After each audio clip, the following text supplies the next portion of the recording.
Fred here, welcome back to the Gear Obsession channel. In this episode we will be taking a look at the Sheffield Rogue.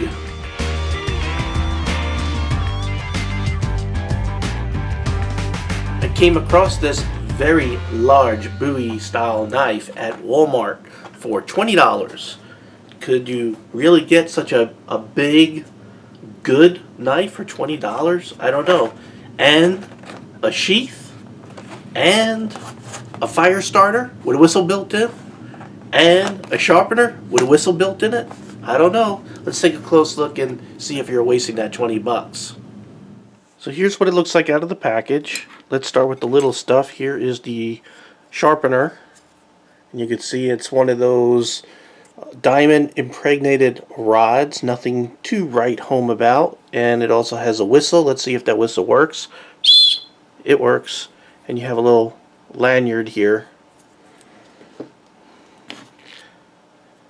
This is the fire starter right here. You probably have to go ahead and get the black coating off it at first, and then it should spark just like any other rod.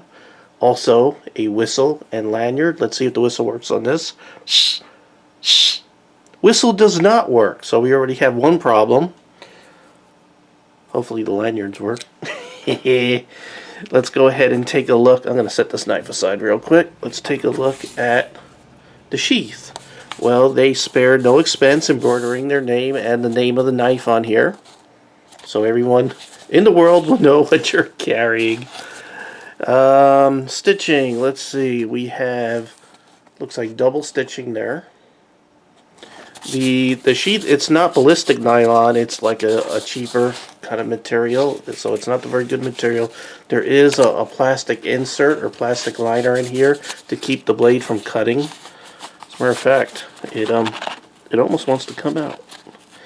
Let's see if I could coax it. Maybe not. Alright, it's moving around in there. I don't know if it's supposed to be moving around in there, but there we go. Wow, the plastic insert does not go all the way down? I don't know, that's kind of weird. Anyway, on the back you have two little compartments here, maybe to carry a better sharpener, like a sharpening stone or a small knife or whatever else you wish to put in there. Also has something to retain the knife in the sheath. So let's go ahead and make sure we have no issues with that. Let's make sure it can at least do what it's supposed to be doing. So we'll go ahead and put the snap on here. I like that they're using a snap and not Velcro, because Velcro's kind of noisy. You can see it can move around in there quite a bit, so it's going to move. To be fit on a belt, that's how big the belt loop is. There is a plastic insert sewed into it right there. You can see that.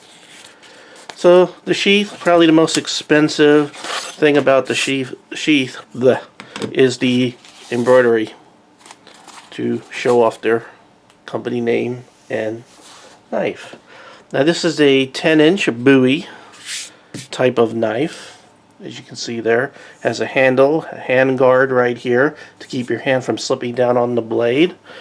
Also has a piece here to keep your hand from slipping off, maybe when swinging it or something, you don't let it fly out of your hand. A little piece here that we'll talk about here shortly. For balance, let's see, balance is right about there. And you can see they cut out some steel here, probably to lighten it up a little bit. I weighed it on my scale just before this scene. I came up with 12.3 ounces. So although it's considerably big, 10-inch blade, it's pretty light. As far as blade steel is concerned, I don't have a clue. I looked all over the interwebs, all over the packaging. It does not state the steel. I can only guess it's cheap Chinese steel, since this product is made in China. Has a hollow grind that's only comes up to about a quarter or a third, as you can see here. You also have on this clip the serrations, and it's similar serrations that you would find on a knife. Again, my favorite term, nothing to write home about. There's the thickness there. Not very thick, not very heavy, but I guess, okay. So let's go ahead and test the sharpness real quick. I'll grab a piece of paper, which I did not have within arm's reach, and we can see if it's sharp enough to cut paper. Okay, a knife this big is a little awkward cutting paper, but you can see that it is sharp enough to cut paper one-handed, so that's okay.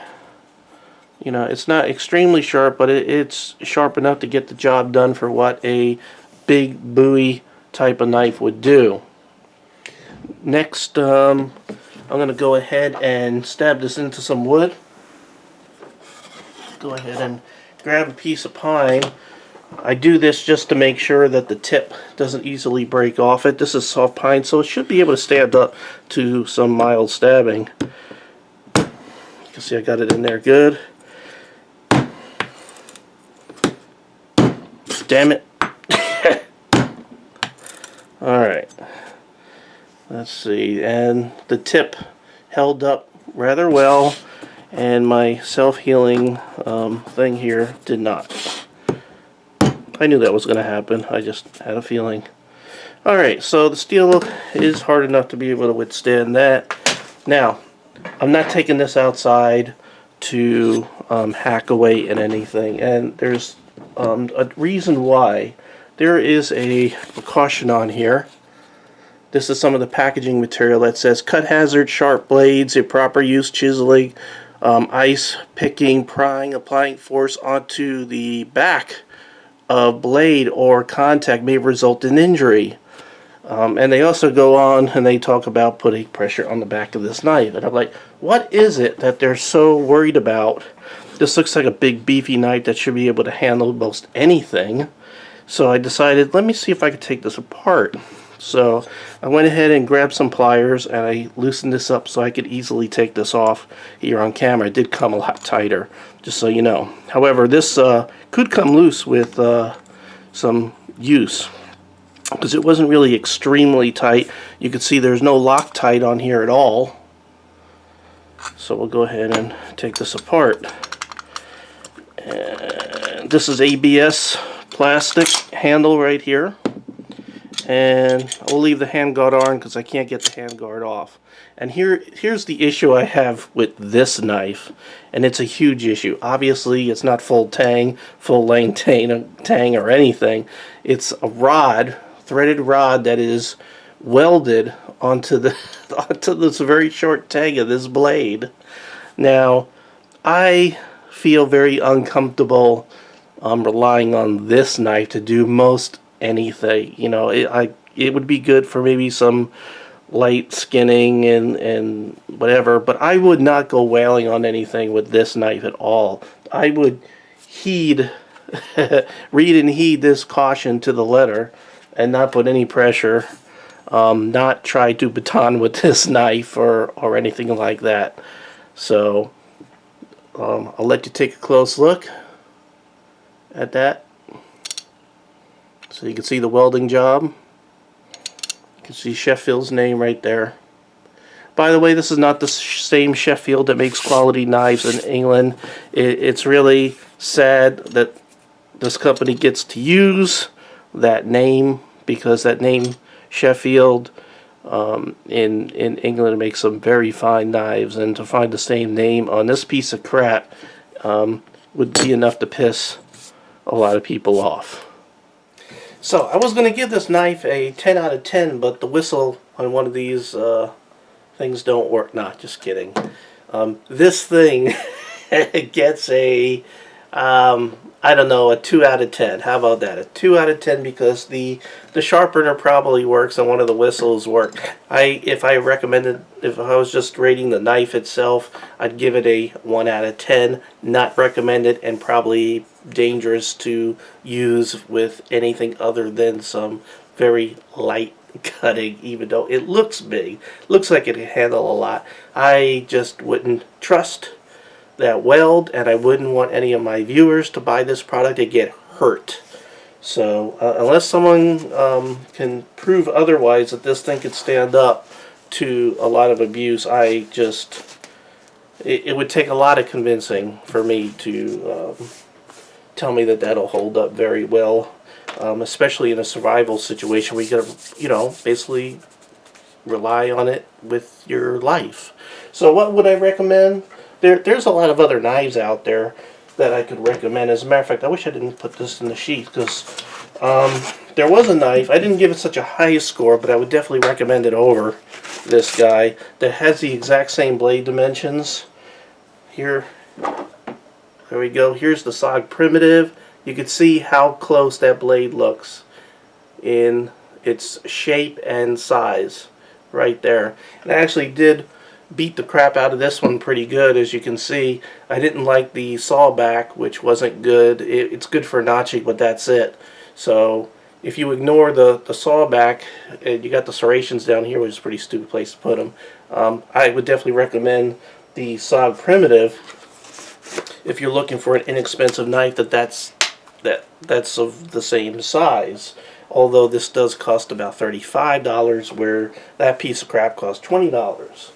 Now, if you want something, if you're looking for a large Bowie knife around the same price range, the Winchester Bowie knife, large Bowie knife, just to do a size comparison here, there we go. It's a little smaller, but it has a full-length tang in there. You can see it has some brass pins right there. I would definitely trust my life to this over that guy, and that's the same price range. If you want to add maybe $10, let's see, I have a Browning Bowie knife right there. That is a full tang, $35. I definitely would recommend this guy. These are all Chinese knives, by the way. If they were made in the U.S. or basically almost anywhere else, they would cost a lot more.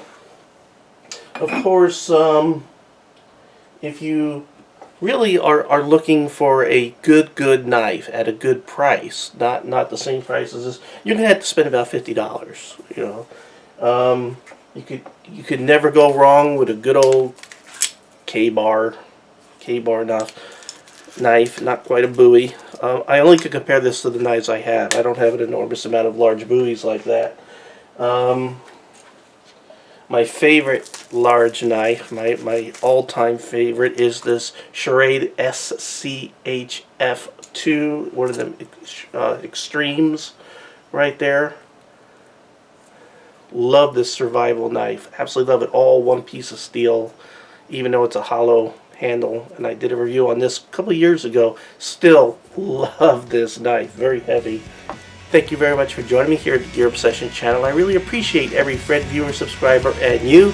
If you appreciate my videos, what I do here, please don't be afraid to give me a thumbs up, like, share, all that good stuff. I greatly appreciate it. Okay, take care.